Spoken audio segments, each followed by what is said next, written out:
Malkajgiri parliament పరిధిలో ఎక్కువ ఉన్నటువంటి సమస్య ఆర్యూబీలు, రైల్వే అండర్ బ్రిడ్జిలు, రైల్వే ఓవర్ బ్రిడ్జిల సమస్య.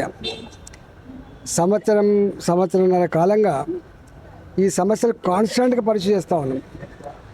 రాష్ట్ర ప్రభుత్వ కాంట్రిబ్యూషన్ లేకుండానే 100% రైల్వే డబ్బులతోటే ఈ ఆర్యూబీల నిర్మాణం కానీ, ఆర్ఓబీల నిర్మాణం కానీ, ఫుట్ ఓవర్ బ్రిడ్జ్ నిర్మాణం కానీ చేయాలని చెప్పి మంత్రి గారితో 3-4 సార్లు మీటింగ్లు పెట్టించి వారిని సూత్రప్రాయంగా ఒప్పించి ఆ విషయాన్ని ఇక్కడ కమ్యూనికేట్ చేసి ఇప్పటికే 4వ-5వ రివ్యూ మీటింగ్ జరిగింది.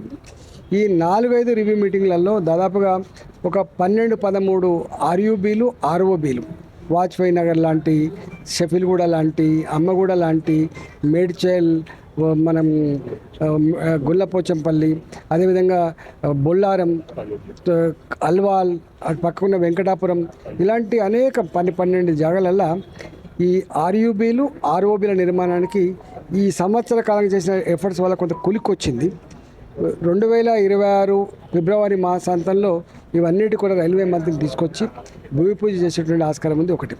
రెండవది, రైల్వే స్టేషన్ల మోడర్నైజేషన్. అది మల్కాజిగిరి కావచ్చు, మేడ్చల్ కావచ్చు, ఇలాంటి రైల్వే స్టేషన్ల మోడర్నైజేషన్ కూడా చాలా వేగంగా కొనసాగుతూ ఉంది. అవి కూడా త్వరలోనే పూర్తి చేసుకొని ఇంకా కొన్ని రైల్వే స్టేషన్లు కూడా కనీస సౌకర్యాలు పెంచుకునే ప్రయత్నం చేయబోతున్నాం. మూడవది, ఎంఎంటీఎస్ రైల్వే లైన్ వేసిన తర్వాత రెగ్యులర్ ట్రైన్స్ లేకపోవడం వల్ల, డ్యూరేషన్ ఎక్కువ ఉండడం వల్ల ప్రయాణికులు ఇన్కన్వీనియంట్గా ఫీల్ అవుతూ ఉన్నారు. రెగ్యులర్ ఇంటర్వెన్షన్ తోటి కరెక్ట్ టైంకి ట్రైన్ వస్తుందని భావన కనుక కల్పిస్తే ప్రజలకు సౌకర్యంగా ఉండేటువంటి ఆస్కారం ఉంది. ఒకటి. హైదరాబాదులో మొత్తం జిహెచ్ఎంసీ పరిధిలో ఇవాళ అనేక మంది పేద ప్రజలు పత్యనగర్ లాంటి జాగాలలో, సనత్ నగర్ లాంటి జాగాలలో, మిగతా జాగాలలో పనుల కోసం పట్టాలు దాటిపోయే పరిస్థితి లేదు. 10ల సంఖ్యలో సంవత్సరానికి చనిపోతున్నారు ఈ క్రాసింగ్ క్రమంలో. ఎందుకంటే రైల్వే స్పీడ్ పెరిగింది, అవేర్నెస్ లేకపోవడం వల్ల. వీరికి ఒకటే సూచన చేసాం ఏంటంటే, ఈ హైదరాబాద్ నగరంలో ఎక్కడెక్కడైతే ఇలాంటి యాక్సిడెంట్ ప్రోన్స్ ఉన్నాయో ఫుట్ ఓవర్ బ్రిడ్జిలనే వేయండి, లేకపోతే పట్టాల కిందకి వెళ్ళి మనుషులన్నా అటు ఇటు పోవడానికి కావాల్సినటువంటి చిన్న చిన్న ఆర్యూబీలన్నా వేయాలని చెప్పి వారిని కోరినాం. వారు యాక్సెప్ట్ చేసిండ్రు.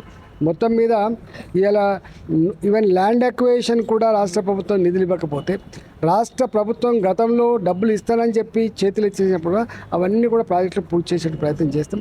డెఫినెట్గా మేము ఏ మాట అయితే ఇచ్చినామో ఆ మాట అమలు జరుగుతుందని చెప్పి అవన్నీ కూడా కట్టి తీరుతామని చెప్పే విశ్వాసం ఉంది. ట్రాఫిక్ కష్టాలకి డెఫినెట్గా అసలు చాలా దిక్కుల ఈ హైదరాబాద్లో విపరీతమైన ట్రాఫిక్ కష్టాలు. ఆఫీస్లో పనిచేస్తే అలసిపోతున్నాడు మనిషి, బయటకు వచ్చిన తర్వాత ఇంటికి పోవడానికి జరిగేటువంటి ప్రయాణంలో అలసిపోతున్నాడు. 1.5-2 గంటలు ఇట్లా. అందుకనే హైదరాబాద్లో ఎక్కడెక్కడైతే రైల్వే గేట్లు ఉన్నాయో అవన్నీ గేట్లు లేనటువంటి రైల్వే వ్యవస్థ ఉండాలని చెప్పి కేంద్ర ప్రభుత్వం నిర్ణయించింది. కాబట్టి నేను అనుకుంటా వీటి వల్ల రేపు ప్రయాణికులకి ఈ ట్రాఫిక్ అంతరాయానికి చెల్లుచీటు అయ్యేటువంటి ఆస్కారం ఉంది. ఇలా మా దగ్గర ఆనంద్ బాగానే ఉండేది. మల్కాజిగిరి ఆనంద్ బాగ్ నుంచి వెళ్ళి సికింద్రాబాద్ రావడానికి ఒక మంచి రోడ్ ఉంది, ఐడెంటిఫై. ఇప్పటికి అది ఓపెన్ కాలేదు.